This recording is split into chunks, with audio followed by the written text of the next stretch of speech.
Welcome to One Good Story.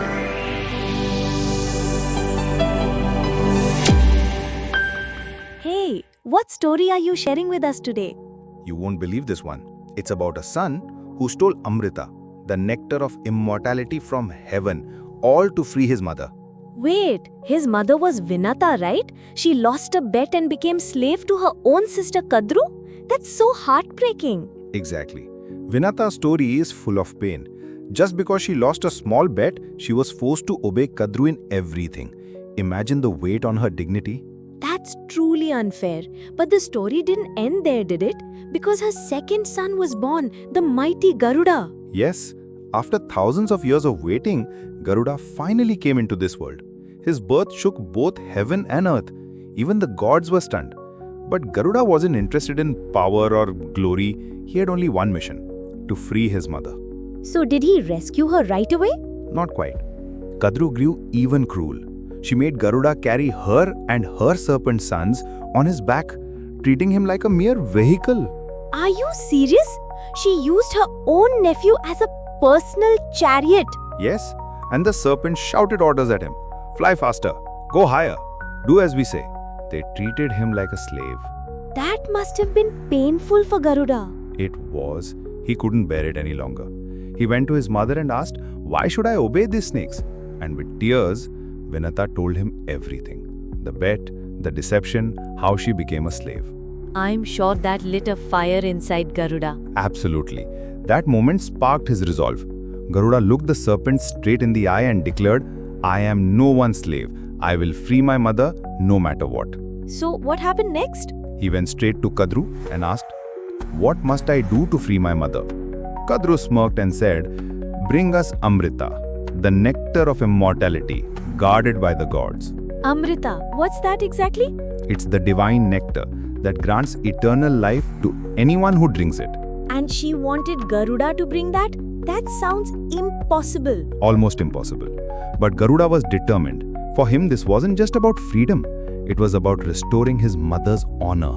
So he actually flew to heaven to get the Amrita? Yes. But on his way, he encountered Indra. Indra, the king of gods. The very same.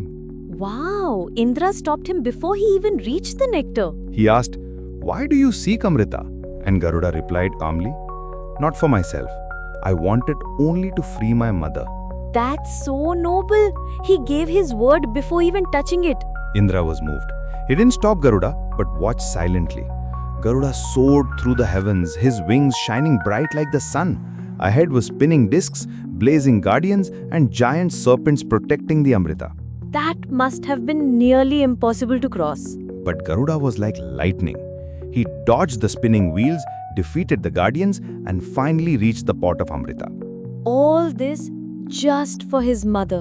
Garuda placed the pot before the serpents and said, "I have fulfilled your demand, now free my mother." Did they set Vinata free? Yes, Vinata was finally free. So it ends happily. Not quite. Just as the serpents were about to drink the Amrita, Indra returned and took the nectar back. Wait, he waited until Garuda kept his promise and then took it back? Exactly.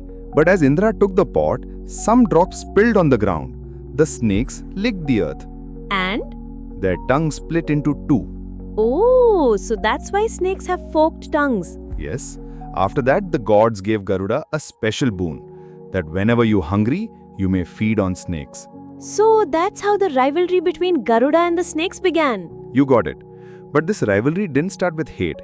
It began because Garuda stood for truth and dignity. A conflict born from love and justice. Exactly. Our epics teach us that the greatest battles often start with the greatest love. What a story. Garuda didn't just fly, he carried his mother's pain and his own sorrow on his wings. Maybe that's why these tales still live in our hearts. They awaken the courage inside us. The strength to fight for what's right, even if the whole world stands against you. Thanks for joining us today. Until next time, may you always rise high like Garuda. Don't forget to like, share and subscribe for more One Good Story. See you soon.